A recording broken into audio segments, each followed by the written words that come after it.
Horror Obsessive Radio. Opening the Cabinet, an investigation of Dr. Caligari, written and read by Dean Delp.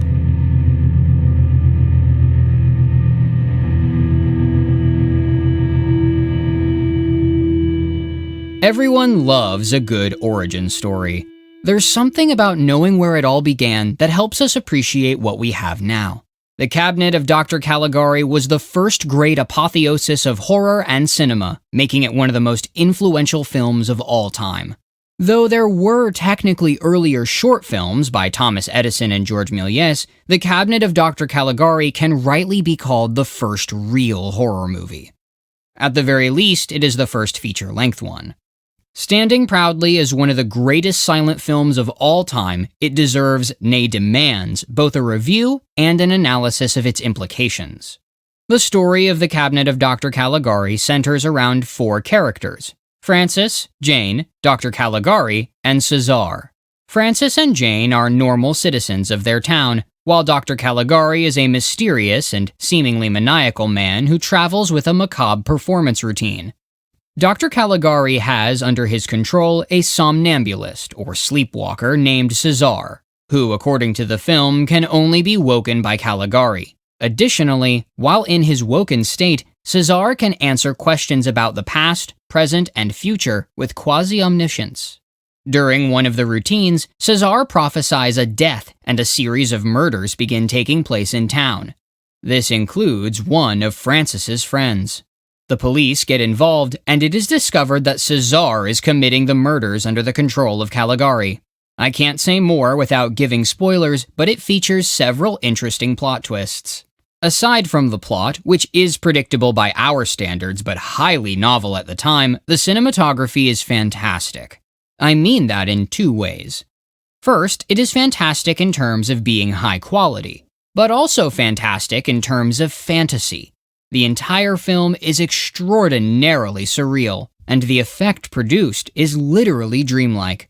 An infinity of Dutch angles and unearthly color filters combine to create a plethora of interesting shot compositions. While costumes and character designs are relatively standard, the place where the movie shines brightest is in its set designs. I'm pretty picky about movies and tend towards over-criticism. But I can genuinely say, in all my movie watching, that I have never seen a movie with better set pieces and props than this one. The Cabinet of Dr. Caligari boasts positively immaculate murals, dazzlingly stylized buildings, and even simple props like chairs are twisted and warped, giving everything a bizarre and beautiful air. Alongside Fritz Lang's Metropolis, The Cabinet of Dr. Caligari is one of the crowning jewels of German Expressionism. In short, the movie is an absolute masterpiece by any standard and entirely unprecedented in its time. Implications. The Cabinet of Dr. Caligari is the origin of visual horror media as we know it. Almost every kind of horror trait or trope you can think of is featured in this movie. Certain scenes and imagery are flat out stolen and repeated in later films.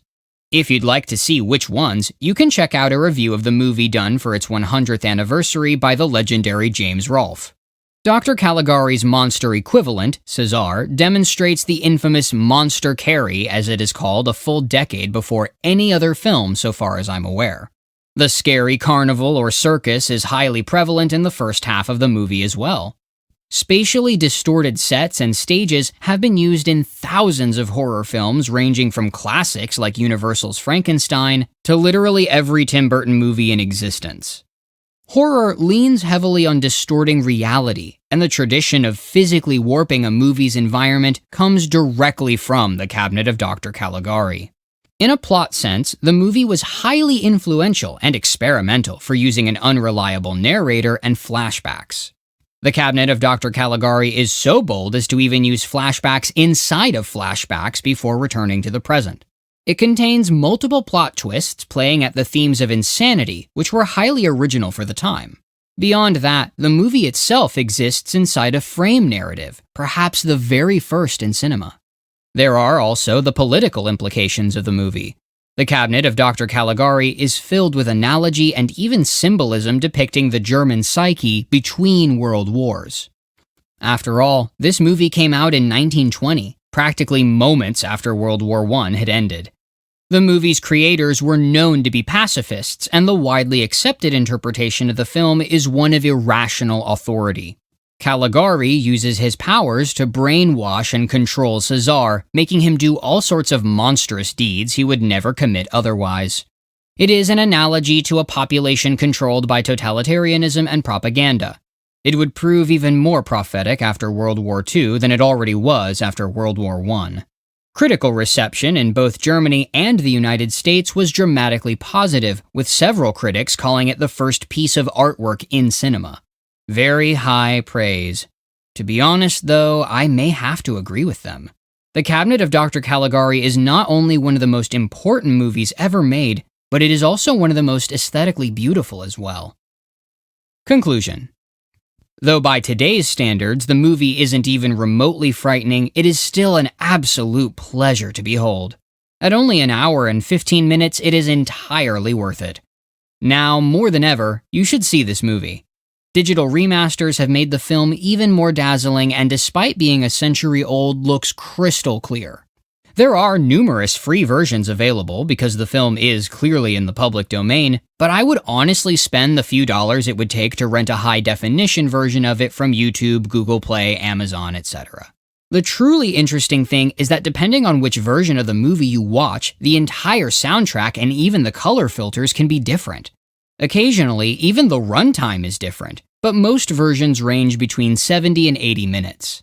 My personal recommendation would be to watch it as late at night as possible, and preferably by yourself. Turn all the lights out, let yourself relax, and step inside the cabinet of Dr. Caligari. Horror Obsessive Radio.